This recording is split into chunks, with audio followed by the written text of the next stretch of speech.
দেশের বর্তমান চিত্র স্বচক্ষে দেখবার জন্য এবং তাদের পাশে সরকারের তরফ থেকে দাঁড়ানোর নিয়তে মূলত মাননীয় প্রধানমন্ত্রী তারেক রহমানের পক্ষে আমি এবং আমার সাথে জেলা প্রশাসন ও পুলিশ প্রশাসনের ঊর্ধ্বতন কর্মকর্তাবৃন্দ এখানে উপস্থিত হয়েছি।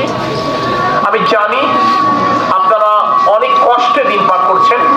আমার কথার শুরুতেই আমি আমাদের প্রিয় প্রধানমন্ত্রী, যাকে ভোট দিয়ে আপনারা প্রধানমন্ত্রীর দায়িত্ব অর্পণ করেছেন, সেই তারেক রহমান, আপনাদের সন্তান সালাউদ্দিন আহমেদের পক্ষ থেকে আপনাদেরকে সালাম এবং শুভেচ্ছা জানাচ্ছি।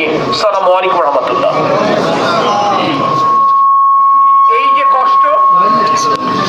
এই কষ্ট যে অসহনীয় একটি পর্যায়ে আপনাদের হয়ে গিয়েছিল, সেটি উপলব্ধি করে তারেক রহমান আমাকে এবং আমাদেরকে পাঠিয়েছেন।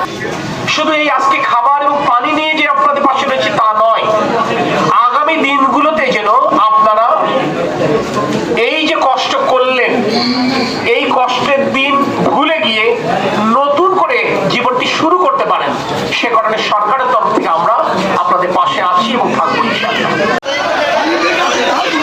यार देवनार विदेशी